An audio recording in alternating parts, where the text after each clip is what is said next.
अस्सलाम वालेकुम। मेरा बेटा, आज हम चैप्टर नंबर 4 डेरिवेटिव्स का लेक्चर नंबर 5 कवर करने जा रहे हैं। आपके सामने एक टॉपिक आ रहा है, derivative formula for inverse trigonometric function. अच्छा, इससे पहले हम कौन सा फॉर्मूला पढ़ चुके हैं? ट्रिग्नोमेट्रिक फॉर्मूला फॉर डेरिवेटिव, सिर्फ ट्रिग्नोमेट्रिक फॉर्मूला फॉर डेरिवेटिव। लेकिन यहाँ क्या आ रहा है, इनवर्स ट्रिग्नोमेट्रिक फंक्शन का डेरिवेटिव में फॉर्मूला क्या होता है बेसिकली, आज उसको हैंडल करने जा रहे हैं। बेटा देखो, सबसे पहला फॉर्मूला क्या लिखा है, डेरिवेटिव अगर अप्लाई हो रहा है sine inverse f of x, वहां क्या था ट्रिग्नोमेट्रिक फंक्शन के अंदर, सिर्फ साइन एफ ऑफ एक्स। यहां पर क्या है, sine inverse f of x के ऊपर अगर डेरिवेटिव अप्लाई हो रहा होगा तो ऐसा फॉर्मूला क्या कहता है, इसका आंसर क्या आएगा, इनवर्स ट्रिग्नोमेट्रिक फंक्शन है ये। ठीक है, अब इसका आंसर क्या आ जाएगा, 1 upon square root 1 minus f of x का square. F of x basically क्या है, एंगल। ये जनरल टर्म मैंने लिखी है यहाँ, इसकी जगह कोई सा भी एंगल आ सकता है, उस एंगल का स्क्वायर लेना है। 1 upon square root 1 minus angle का स्क्वायर। डेरिवेटिव ले लो फिर दोबारा एंगल के ऊपर। ये बात समझ आ गई। अब इससे रिलेटेड जरा एग्जाम्पल देखो, क्या कह रहे हैं, कह रहे डेरिवेटिव अप्लाई करो किसके ऊपर, साइन इनवर्स एक्स के ऊपर। साइन इनवर्स एक्स के ऊपर डेरिवेटिव अप्लाई करो, क्या हो जाएगा मेरा बेटा, 1 upon square root 1 minus angle का स्क्वायर, लिख दिया एंगल का स्क्वायर। उसके बाद डेरिवेटिव दोबारा एक्स के ऊपर, तो क्या आएगा आंसर, एक्स का डेरिवेटिव क्या होगा, 1 होता है। ये सिंपल आपके पास आंसर है इसका। अब अगर मेरे पास आ जाए साइन इनवर्स 2x, तो क्या उसका आंसर हो जाएगा, कोई मसले वाली बात नहीं है, 1 upon square root 1 minus angle का square, angle is 2x। 2x का स्क्वायर मेरा बेटा क्या हो जाएगा, 2x का स्क्वायर 4x स्क्वायर हो जाएगा। और जब डेरिवेटिव अप्लाई होगा 2x के ऊपर तो आंसर विल बी 2। अब इस 2 को मल्टीप्लाई करके, मेरे पास स्पेस नहीं है, इस 2 को मल्टीप्लाई करके एज इट इज फिर लिख देना। ये आपके पास आंसर आ गया। ये मेरा बेटा आसान सा फॉर्मूला है बिल्कुल। क्या कहता है, inverse trigonometric function sine inverse f of x अगर लिखा है और डेरिवेटिव अप्लाई हो रहा है तो 1 upon square root 1 minus angle का स्क्वायर, डेरिवेटिव दोबारा उसके एंगल के ऊपर। जस्ट ये कहानी है। अब देखो cause inverse f of x, मेरा बेटा यहां पर साइन वही वाला, जिस तरह साइन का रिलेशन कॉज के साथ था इधर भी वही है। डेरिवेटिव अप्लाई हो रहा है किसके ऊपर, cause inverse f of x के ऊपर। तो इसका आंसर क्या कहता है, इसका डेरिवेटिव फॉर्मूला क्या कहता है कि आप देखो ना, सी से स्टार्ट हो रहा है, तो हम पीछे इंपॉर्टेंट पॉइंट्स पे पढ़कर आए थे जब हम ट्रिग्नोमेट्रिक फॉर्मूलाज पढ़ रहे थे। माइनस साइन ऊपर आ गया, जस्ट -1 अपॉन स्क्वायर रूट, सी से स्टार्ट हो रहा है तो माइनस साइन आ जाएगा, बस 1 upon square root 1 minus angle का स्क्वायर, एंगल का स्क्वायर है ये। उसके बाद डेरिवेटिव दोबारा एंगल के ऊपर। ये बात समझ आ गई। इसकी एग्जांपल खुद भी सॉल्व कर सकते हो, जस्ट माइनस साइन अप्लाई होगा और कुछ नहीं होगा। ठीक है, अब जरा देखो tangent inverse f of x का डेरिवेटिव के अंदर फॉर्मूला क्या है। Tangent inverse f of x का फॉर्मूला क्या है, सबसे इजीएस्ट फॉर्मूला इस सारे टॉपिक के अंदर इसी का होता है और कॉट का होता है। देखो tangent inverse f of x क्या आ जाएगा, 1 अपॉन 1 प्लस एंगल का स्क्वायर और डेरिवेटिव दोबारा एंगल के ऊपर। मेरा बेटा सबसे आसान फॉर्मूला 1 अपॉन 1 प्लस एंगल का स्क्वायर, डेरिवेटिव दोबारा एंगल के ऊपर। अब एग्जाम्पल जरा देख लो फिर क्विकली आगे बढ़ रहे। एग्जाम्पल कोई सी भी ले लो, डेरिवेटिव अप्लाई कर दो किसके ऊपर, टेंजेंट इनवर्स 4x के ऊपर। तो आंसर क्या हो जाएगा 1/1 प्लस एंगल का square, angle will be, angle is 4x, इसका स्क्वायर लो, डेरिवेटिव अप्लाई कर दो किसके ऊपर 4x के ऊपर। अब इसका जवाब क्या होगा, इसका जवाब आ जाएगा 1/1 प्लस 16x स्क्वायर, और 4x का डेरिवेटिव क्या होता है 4 होता है। ये आपके पास आंसर आ जाएगा इसका। अच्छा मेरा बेटा अब एक चीज नोट करो, मैंने पीछे 1 और 1 ही लिखा था, वजह कि दोनों एक ही कॉन्सेप्ट है दोनों का, बस इसके अंदर माइनस साइन आ रहा है। और यहां पर क्या सीन है, यहां पर भी 2 और 2 लिखा है, यानी कॉन्सेप्ट दोनों का सेम ही है। क्या चीज चेंज हो रही है वो आपको इसका अंदाजा हो गया होगा। देखो cot inverse f of x है, अब इधर रिलेशन टेंजेंट का कॉट के साथ ही है। जब हम ट्रिग्नोमेट्रिक फॉर्मूलाज पढ़ रहे थे तो उसके अंदर क्या था, टेंजेंट के रिलेशन सेक के साथ था। यहां पर ऐसा नहीं है, टेंजेंट का रिलेशन किसके साथ है कॉट के साथ, और सेक का किसके साथ है कोसेक के साथ। वहां किसका था टेंजेंट का सेक के साथ और कॉट का कोसेक के साथ। या टेंजेंट इनवर्स के अंदर क्या है, टेंजेंट का कॉट के साथ होता है, सेक का कोसेक के साथ होता है। अब देखो कॉट है, रिलेशन किसके साथ है टेंजेंट के साथ। पूरा फॉर्मूला एज इट इज लिखा रहेगा, पूरा फॉर्मूला मैं एज इट इज लिखे रहने देता हूं, 1/1 प्लस एफ ऑफ एक्स का होल स्क्वायर, एंगल का स्क्वायर, डेरिवेटिव दोबारा एंगल के ऊपर। अब देखो क्या चेंज हो जाएगी, सी से स्टार्ट हो रहा है, माइनस साइन आ जाएगा। समझ आ रही है बात, हाँ या ना। अब देखो सेक इनवर्स का फॉर्मूला आ रहा है, sec inverse f of x का फॉर्मूला क्या कहता है कि 1/1 एंगल को पहले एक दफा लिख दिया, स्क्वायर रूट अप्लाई किया, एंगल का क्या ले लिया स्क्वायर लिया, और उसके बाद -1 कर दिया।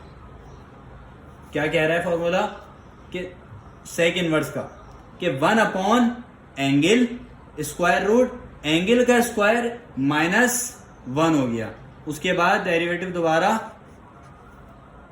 एंगल के ऊपर। समझ रहे हो बात। अच्छा मेरा बेटा यहां सब भी एंगल का ये स्क्वायर है, ऐसे कर लो, ठीक है, ताकि कंफ्यूज ना हो। अच्छा अब आपके पास क्या आ जाएगा, इसकी एग्जांपल देख लो। डेरिवेटिव अगर अप्लाई हो रहा है किसके ऊपर, सेक इनवर्स 2x के ऊपर, तो आगे क्या हो जाएगा 1/, एंगल एज इट इज आ गया, फिर एंगल का स्क्वायर क्या हो जाएगा 2x का स्क्वायर और -1, दोबारा डेरिवेटिव एंगल के ऊपर। अब क्या कर दो 1/, एज इट इज आ गया, 2x भी एज इट इज लिखा रहा, एंगल का स्क्वायर क्या हो जाएगा 4x स्क्वायर -1, 2x का डेरिवेटिव 2 आ जाएगा, विल बी योर आंसर। अच्छा आप एक काम ये भी कर सकते हो, ये 2 से ये 2 कैंसिल आउट भी कर सकते हो। समझ रहे हो बात, सही है। आखिर में आंसर क्या आ जाएगा वो मैं लिख देता हूं, 1/x square root 4x square minus का 1, ये आपके पास आंसर है, ठीक है। अब मेरे पास लास्ट फॉर्मूला आ रहा है किसका, कोसेक इनवर्स का। मैंने भी बोला सेक का रिलेशन इनवर्स ट्रिग्नोमेट्रिक फॉर्मूलाज के अंदर सेक का रिलेशन कोसेक के साथ होता है। मेरा बेटा पूरा फॉर्मूला एज इट इज रहेगा, जस्ट क्या करने जा रहा हूं माइनस साइन है यहां पर आ जाएगा, बस और कुछ नहीं है। -1/, क्योंकि सी से स्टार्ट हो रहा है, -1/, एंगल, उसके बाद एंगल का स्क्वायर -1 और दोबारा डेरिवेटिव एंगल के ऊपर, -1/, एंगल स्क्वायर रूट एंगल का स्क्वायर -1 डेरिवेटिव दोबारा एंगल के ऊपर। अब मेरे पास एक्सरसाइज नंबर 4.2 में उन्हीं फॉर्मूला से रिलेटेड क्वेश्चंस हैं।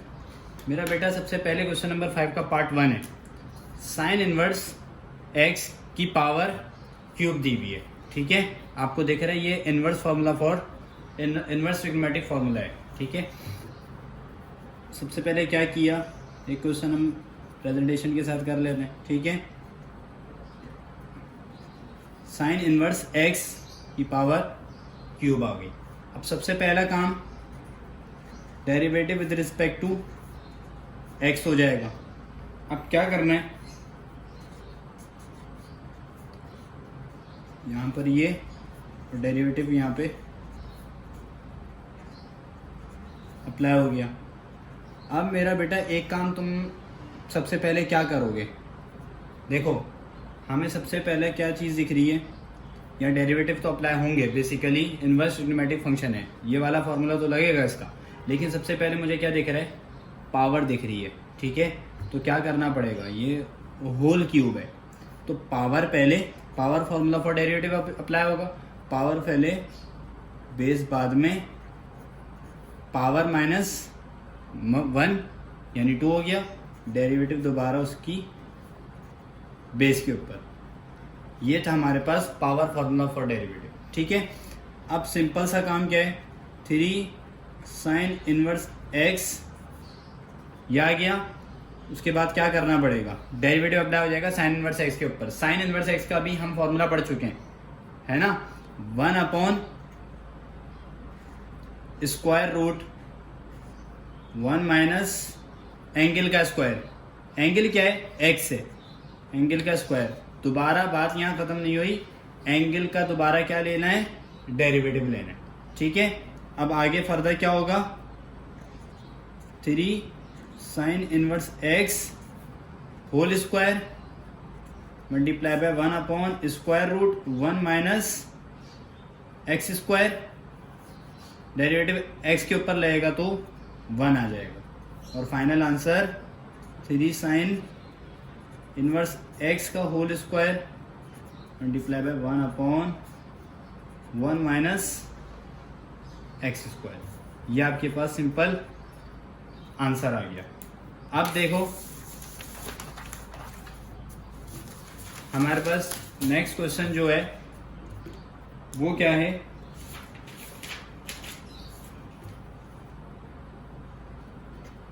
चौथा पार्ट है। ठीक है, इसके अंदर क्या बात कह रहा है, ई उसकी पावर टेंजेंट इनवर्स एक्स, ई उसकी पावर टेंजेंट इनवर्स एक्स। अब आपको एक बात पता है कि सिंपल सा सबसे पहले कौन सा फॉर्मूला अप्लाई होगा इसके ऊपर। देखो सबसे पहले क्या करना पड़ेगा, ये है क्वेश्चन। ठीक है, ये अप्रोच होगी। अब आगे बताओ कि क्या होने वाला है, ये कौन सी टर्म आ गई, नेचुरल एक्सपोनेंशियल फंक्शन। उसका फॉर्मूला क्या कहता है कि नेचुरल एक्सपोनेंशियल फंक्शन का फॉर्मूला कि क्वेश्चन को एज इट इज एक बार लिख दिया और डेरिवेटिव अप्लाई कर दो उसकी पावर के ऊपर, कर दिया, कोई मसला। अब आगे देखो, ई की power tangent inverse x as it is. अब टेंजेंट इनवर्स एक्स आ गया, इनवर्स ट्रिग्नोमेट्रिक फंक्शन आ गया, उसका फॉर्मूला क्या होगा, टेंजेंट का क्या होता था, 1/1 प्लस एंगल का स्क्वायर, डेरिवेटिव दोबारा एंगल के ऊपर। अब आंसर क्या होने जा रहा है, tangent inverse x 1/1 plus x square. ये आपका आंसर आएगा। मेरा बेटा एक क्वेश्चन नंबर 5 आ रहा है, थोड़ा सा डिफिकल्ट क्वेश्चन है, लेंथी क्वेश्चन है। ठीक है, बस लेंथी है, इंशाल्लाह मैं समझाऊंगा, आपके समझ में आ जाएगा।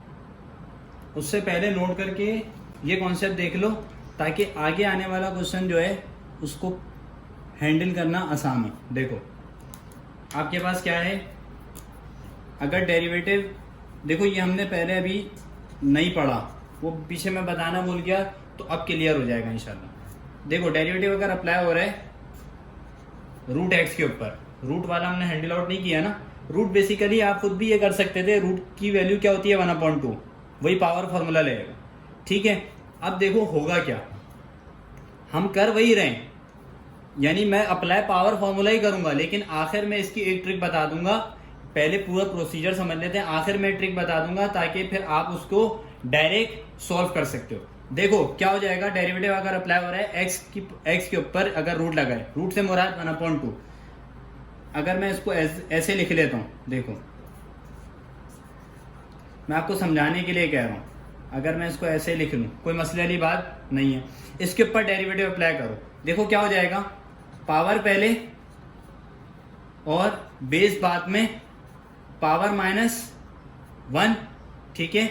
उसके बाद क्या करो, डेरिवेटिव दोबारा बेस के ऊपर। अब ये चीज देखो 1/2 x एज इट इज रहा, 1/2 -1 क्या होता है, देखो 1 - 2/2 हो जाएगा, यानी -1/2। तो यहाँ क्या लिख सकता हूँ, -1/2, और डेरिवेटिव x का क्या होता है 1। लेकिन मेरा बेटा एक चीज और देखो,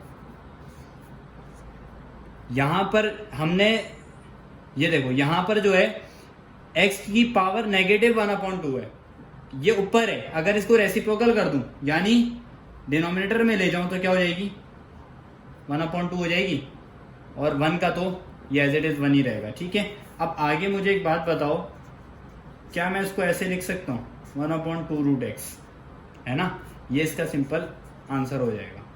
अब ये तो हमने लंबा प्रोसीजर कर लिया। देखो इस √x की जगह कोई भी टर्म आ रही हो वो ऐसे ही डील होगी, समझ रहे हो, इस √x के अंदर कोई भी ऐसी टर्म आ रही हो, कोई भी इसके अलावा, वो ऐसे ही डील होनी है। अब देखो अगर मैं एक बात यहाँ लिख दूं, यहाँ ये चीज देखो कि अगर डेरिवेटिव अप्लाई हो रहा है, यहाँ ये ट्रिक है, ठीक है, रूट वाली टर्म के ऊपर, √x है मिसाल के तौर पर, तो क्या कर दो, आखिर में डायरेक्ट लिख दो 1/, देखो आंखें बंद करके 1/2, और जो भी रूट वाली वैल्यू है उसको एज इट इज लिख दिया, उसके बाद डेरिवेटिव अप्लाई कर दिया, वो जो रूट के अंदर जो वैल्यू है ना उसको, अब विदाउट रूट उसके ऊपर डेरिवेटिव अप्लाई कर दो। क्या करो, डेरिवेटिव अप्लाई हो रहा है ऐसी टर्म के ऊपर जो रूट में, स्क्वायर रूट में, ठीक है, क्या करो उसको 1/2 आंख बंद करके लिख दो, उसके बाद रूट के अंदर जो भी वैल्यू है विद रूट उसको एज इट इज लिख दो, उसके बाद डेरिवेटिव अप्लाई करो विदाउट रूट उस टर्म के ऊपर जो रूट के अंदर है। तो अब मैं जरा एक एग्जांपल दे देता हूं, जैसे हमारे पास अगर आ रहा है डेरिवेटिव, अगर अप्लाई करने को कहा जा रहा है 2x² - 4x, सही है। तो मुझे बताओ मैंने अभी क्या कहा, आंख बंद करके क्या लिख दो 1/2 2x² - 4x, और मेरा बेटा डेरिवेटिव अप्लाई कर दो किसके ऊपर, अंदर वाली टर्म के ऊपर जो रूट के अंदर है विदाउट रूट, बस 2x² - 4x। अब एक बात मुझे बताओ, ये रहा 1/2 2x² - 4x, यहाँ क्या हो जाएगा, 2x² का डेरिवेटिव 4x होता है, और -4x का -4 हो जाएगा। अगर मैं यहाँ से, ये तो लंबा, मैं ऐसी एग्जाम्पल ले ली मैंने, तुम कोई भी आसान लेके सॉल्व कर लेना। यहाँ से 4 कॉमन अगर निकालूं क्या बचेगा, x - 1, नीचे 2 है, 2x² - 4x, 2 4 हो गया, ठीक है, ये कैंसिल आउट हो जाएगा। अब आखिर में क्या आ रहा है, 2x × 1 2x² - 4x। ये रूट वाले क्वेश्चन इस तरह करने, ठीक है, ये रूट वाले क्वेश्चन इस तरह हैंडल आउट करने। अब देखो, अब मैं जा रहा हूँ जिस क्वेश्चन के ऊपर ना, उसके अंदर ये ट्रिक हेल्प करेगी।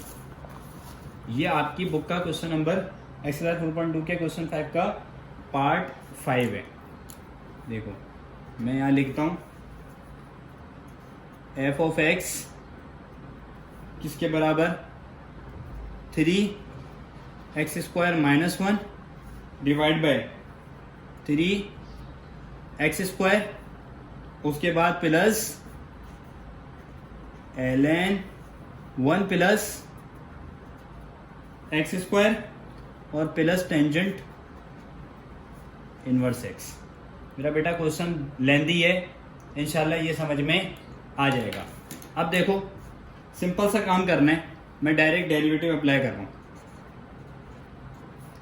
Derivative with respect to x। अब मुझे एक बात बताओ, सबके ऊपर बारी बारी डेरिवेटिव अप्लाई होगा नहीं होगा? देखो आपके पास डेरिवेटिव सबके ऊपर बारी बारी अप्लाई हो जाएगा। मैं डायरेक्ट कर रहा हूं, स्टेप्स थोड़े कम करके दिखा रहा हूं। देखो आप डेरिवेटिव जब अप्लाई करोगे तो इस पूरी टर्म के ऊपर डेरिवेटिव अप्लाई होगा। अब आपको देख रहा है sine, addition formula for derivative, यानी बारी बारी हर एक के ऊपर डेरिवेटिव अप्लाई कर दो। इसके ऊपर अलग डेरिवेटिव अप्लाई करो, इसके ऊपर अलग डेरिवेटिव अप्लाई करो, आगे इसके ऊपर अलग डेरिवेटिव अप्लाई कर दो। सही है भाई, कोई मसले वाली बात यहां तक नहीं है। अब जिस टर्म के ऊपर डेरिवेटिव अप्लाई हो रहा है वहां देखो फॉर्मूला कौन सा अप्लाई हो रहा है, समझ आ रही है। अब सबसे पहली टर्म मेरे पास क्या आ रही है, देखो ये है। अब ये कौन सी टर्म आ रही है, इसके ऊपर कौन सा फॉर्मूला अप्लाई होगा, डिवीजन फॉर्मूला फॉर डेरिवेटिव। यहां पर division formula for derivative apply करो, यानी डिनोमिनेटर को न्यूमरेटर में एक दफा एज इट इज लिख दो, डेरिवेटिव अप्लाई करो किसके ऊपर, डेरिवेटिव अप्लाई कर दो न्यूमरेटर के ऊपर, उसके बाद माइनस साइन लिखो, न्यूमरेटर सेम कर दो और डेरिवेटिव डिनोमिनेटर के ऊपर लिख दे। ठीक है, डेरिवेटिव डिनोमिनेटर के ऊपर लग जाएगा। अब डिवाइड कर दो पूरी टर्म को डिनोमिनेटर के स्क्वायर से, कोई मसला।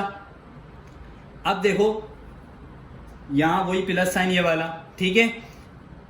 अब आगे क्या है, डेरिवेटिव अप्लाई हो रहा है ln के साथ, ये स्क्वायर रूट में 1 + x² लिखा है इसके ऊपर। अब बताओ मुझे ln का फॉर्मूला क्या कहता है। देखो सारे पीछे वाले फॉर्मूलास आपको रिवाइज होने चाहिए ताकि आप जब इन क्वेश्चंस पे जाओ तो आसानी हो। अब ln का फॉर्मूला क्या कहता है, ln के साथ जो भी टर्म लिखी है उसको 1 करके लिख दो, लिख दी। अब बात यहां खत्म नहीं हो, कहता है फॉर्मूला डेरिवेटिव अप्लाई कर दो दोबारा ln के साथ जो फंक्शन लिखा है उसके ऊपर। ये बात यहां तक समझ में आ गई। अब मेरा बेटा ये आगे कंटिन्यू है, प्लस साइन यहां लिख रहा हूं, जगह नहीं थी इसलिए अब यहां, ठीक है। अब टेंजेंट इनवर्स एक्स के ऊपर भी लग रहा है। टेंजेंट इनवर्स एक्स का तो आंसर हमारे पास सिंपल सा मौजूद है, वो हमारे पास ये टर्म तो आसान दी हुई है। उसमें क्या है, 1/1 + x²। टेंजेंट इनवर्स एक्स का ये होता है ना, देखो कोई भी एंगल हो, 1/1 + एंगल का स्क्वायर, दोबारा डेरिवेटिव उसके एंगल के ऊपर, ये कर दिया।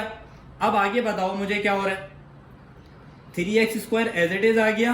अब डेरिवेटिव अप्लाई होगा 3x² के ऊपर, तो आंसर विल बी 6x हो जाएगा, minus 3x² as it is रहा, -1 ये एज इट इज रहा, 3x² के ऊपर लगेगा तो क्या आ जाएगा, -6x हो जाएगा। अब मुझे एक बात बताओ, ये क्या हो जाएगा, 3x² का स्क्वायर है, 3 3 9 हो गया, और x² के ऊपर स्क्वायर आ गया तो x4 हो गया। अब आगे देखो क्या हो रहा है, 1/1 + x² एज इट इज।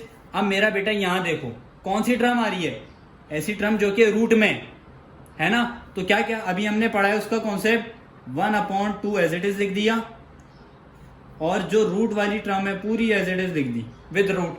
अब डेरिवेटिव अप्लाई कर दो रूट वाली वैल्यू के अंदर, वैल्यू के ऊपर, लेकिन विदाउट रूट कर दो, 1 + x²। अब आगे क्या बचा, आगे तो वही चल रहा है, 1/1 + x², और x का डेरिवेटिव 1 होता है। अब आगे एक टर्म देखो, 3 को अंदर मल्टीप्लाई करो, 3 6 18, और x² × x3 हो जाएगा। अब यहां देखो -6, ये 6x मल्टीप्लाई हो रहा है 3x² से, और बाहर माइनस साइन है तो -18 x3 यही हो जाएगा। अब आगे देखो 6x मल्टीप्लाई हो रहा है 1 से, माइनस के 1 से, तो -6x होना चाहिए था, लेकिन एक माइनस साइन बाहर भी है तो वो क्या हो जाएगा, प्लस का 6x हो जाएगा। मेरा बेटा यहां तक बात समझ आ रही है। और डिवाइड बाय 9x 4 हो गया। अब यहां टर्म देखो, 1/1 + x², और मल्टीप्लाई किससे हो रहा है, 1/2 1 + x²। डेरिवेटिव अप्लाई हो रहा है 1 + x² के ऊपर। अब मुझे बताओ कांस्टेंट का जवाब 0 होता है, और x² का क्या हो जाएगा, x² का 2x हो जाएगा। अब आगे क्या है, 1/1 + x², ये एज इट इज चल रहा है। देखो इस 2 से ये 2 कैंसिल, और ये -18x³ से, -18x³ + 18x³ से कैंसिल आउट हो गया। नीचे जस्ट क्या बच रहा है, 6x/9x4। अब मुझे जरा एक बात बताओ, चलो अभी आखिर में पूछते हैं, ये हुआ 1/1 plus x square multiply by 1/1 plus x square, और ये एक्स से मल्टीप्लाई हो रहा है, और प्लस 1/1 प्लस एक्स स्क्वायर। ये बात समझ रहे हो? अब आगे क्या है, मैं एक बात मुझे यहाँ बताओ ताकि मैं नेक्स्ट पेज पे इसको लिखूं। x4 से ये x कैंसिल आउट, और ये क्या दोनों आपस में कौन से टेबल में आते हैं?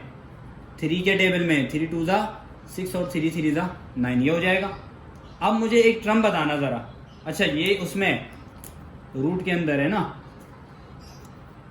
मुझे एक बात बताओ, जब दो टर्म्स ऐसी आ जाएं जिनके ऊपर रूट लगाओ और अंदर वाली वैल्यू क्या हो, दोनों की सेम हो, जब स्क्वायर रूट आ रहा हो दो टर्म्स के ऊपर कि अंदर वाली वैल्यू सेम हो, तो उसका आंसर क्या होता था? ये देखो ना, अगर मिसाल के तौर पर रूट एक्स मल्टीप्लाई हो रहा है रूट एक्स से, तो आंसर क्या होगा? आंसर क्या होगा? एक्स को विदाउट रूट लिख दो, this will be your answer. ऐसा है या नहीं? ठीक है, क्योंकि बेस सेम पावर्स ऐड हो जाएंगी। अब यहां पर क्या हो जाएगा,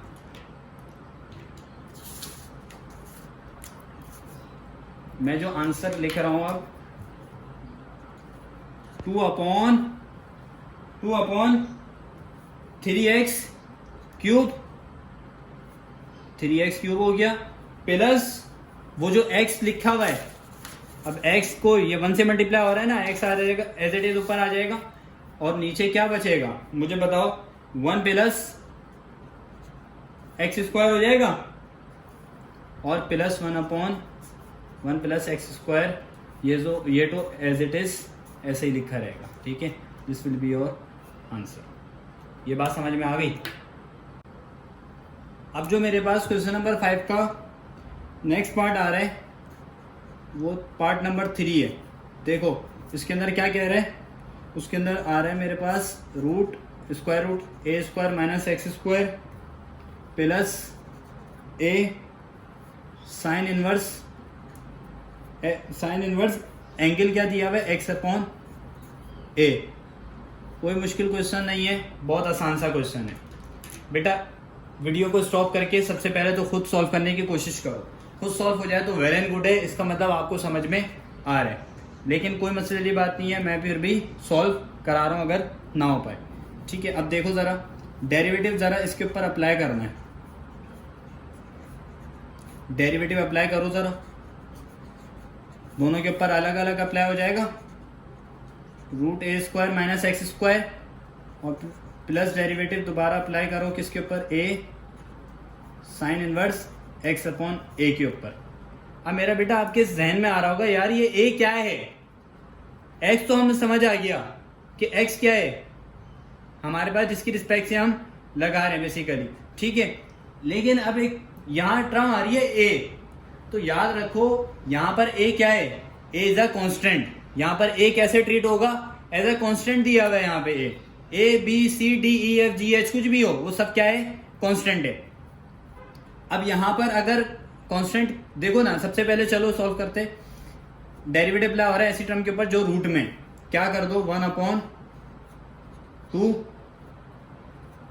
कर दो एज इट इज। उसके बाद रूट वाली value with root as it is लिख दो, और डेरिवेटिव अप्लाई कर दो रूट वाली वैल्यू के ऊपर, ए स्क्वायर माइनस एक्स स्क्वायर। ये हो गया। अब मुझे बताओ, ये ए कांस्टेंट है, मैंने अभी बताया, तो डेरिवेटिव जब अप्लाई हो रहा होता है ऐसी टर्म के ऊपर जिससे कांस्टेंट मल्टीप्लाई हो रहा है, तो कांस्टेंट क्या हो जाता था?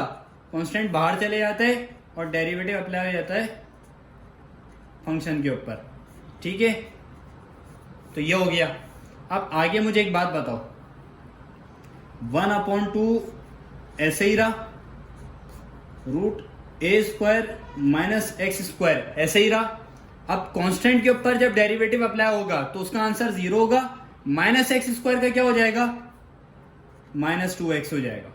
समझ आ रही है बात? और प्लस एक एज इट इज रहा। अब साइन इनवर्स आ रहा है। देखो साइन इनवर्स का फॉर्मूला क्या कहता है? एंगल कुछ भी है छोड़ दो अभी। साइन इनवर्स का फॉर्मूला क्या कहता है? 1/√1 माइनस एंगल का स्क्वायर। एंगल क्या है? x/a का स्क्वायर, और डेरिवेटिव दोबारा एंगल के ऊपर लगा दिया, कोई मसला है इसमें नहीं है। अच्छा ये 2 से ये 2 कैंसिल हो गया, ये वाली टर्म तो सॉल्व हो गई, बच्चों वाली थी। -x upon √a² -x²। अब एक टर्म यहां पर जो सॉल्व करने की बची है, ये देखो, +a 1 अपॉन √।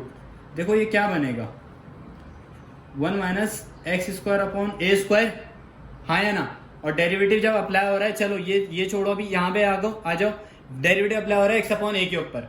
देखो a तो है कांस्टेंट, तो 1 अपॉन a तो निकल गया बाहर।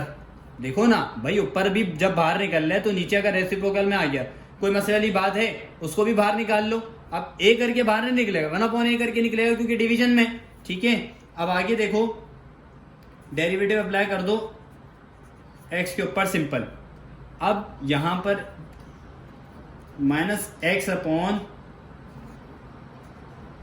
a² -x² प्लस का a 1 अपॉन, मुझे एक बात बताओ, ये a देखो ना, ये डिवाइड में दिया हुआ था ना, एंगल जो था डिवीजन की फॉर्म में था, तो 1 -x² तो एज इट इज रहा। अब ये x² देखो, क्या डिनोमिनेटर सेम है, 1 के नीचे क्या है, कुछ भी नहीं है, तो 1 है डिनोमिनेटर, इसका मतलब सेम नहीं है। जब सेम नहीं है तो सेम बनाने की कोशिश करें, क्या करो, सिंपल क्रॉस मल्टीप्लाई कर दो। समझ आ रही है, जिसके नीचे जो चीज नहीं है उसके ऊपर वो चीज मल्टीप्लाई कर दो। फिर कह रहा हूं, जिसके नीचे जो चीज नहीं है उसके ऊपर वो चीज मल्टीप्लाई कर दो। अब 1 के नीचे a² नहीं है, तो उसके ऊपर a² से मल्टीप्लाई करा दिया, और यहाँ पर x² बचा, और अब डिनोमिनेटर सेम हो चुका है, √a² आ जाएगा। ये बेटा इसके पूरा रूट है ये, ठीक है। अब आगे मुझे एक टर्म बताओ क्या आ रही है, 1 upon a as it is, और x के ऊपर जब डेरिवेटिव अप्लाई होगा तो 1 हो जाएगा। अब मुझे एक बात बताओ, ये a क्या है डिवाइड में, और एक ये मल्टीप्लाई की फॉर्म में, ये वाला दोनों आपस में कैंसिल आउट हो जाएंगे। अब आखिर में मुझे ज़रा बताओ क्या होगा, -x upon a² -x² plus 1 upon a² -x²। मेरा बेटा ये पूरी टर्म के नीचे ये डिवाइड हो रही थी ना, लेकिन रूट में थी ये, है ना, ऐसा ही है ना, इन सब के पूरे के ऊपर रूट था। अगर मैं रूट दोनों के ऊपर अलग-अलग कर दूं, कोई मसला है, ये भी तो हो सकता है, तो मैंने ये कर दिया नीचे। अब यहाँ 1 बचा, सिंपल। अब आखिर में आंसर क्या आ रहा है, देखो आखिर में आंसर क्या आ रहा है, -x अपॉन √a² -x², ये एज इट इज आ गया। अब आगे क्या होगा, ये स्क्वायर से ये वाला रूट कैंसिल, स्क्वायर से रूट कैंसिल आउट हो गया, और ये वाली चलो अभी देख लें पूरी proper, 1 upon a² -x² divide by a हो गया, और यहां पर कुछ नहीं है। अब एक टर्म मुझे बताओ क्या होगी, -x अपॉन a² -x², ये a क्या हो जाएगा, रेसिप्रोकल हो जाएगा, तो ऊपर आ गया, और यहाँ क्या बचेगा, a² -√a² हम आंसर यहाँ पर अभी नहीं आया, वैसे ही आंसर आ चुका है, लेकिन आपके बुक के अकॉर्डिंग हम आंसर लेकर के आ रहे हैं। मुझे एक बात बताओ, डिनोमिनेटर सेम है, जब डिनोमिनेटर सेम होते हैं तो क्या करते हैं, उनको एक दफा लिख दें, और ऊपर वाली टर्म जो ऐड हो रही है ऐड करा दें, सब्ट्रैक्ट हो रही है सब्ट्रैक्ट करा दें, जो भी हो रहा है वो लिख लें ऊपर। यहाँ पे क्या बचा, √a², सॉरी ये -x², ठीक है। अब आगे अगर मैं इसको लिखना चाहूँ, प्लस वाली टर्म पहले लिख लेता हूँ, नेगेटिव वाली बाद में लिख लेता हूँ, तो √a² -x², ये आपके पास सिंपल आंसर आ गया। ये बात समझ में आई, हाँ या ना, ठीक है, ये आपके पास आंसर है फाइनल। अब मैं एक और जो है ना वो लास्ट क्वेश्चन करा रहा हूं इस एक्सरसाइज का।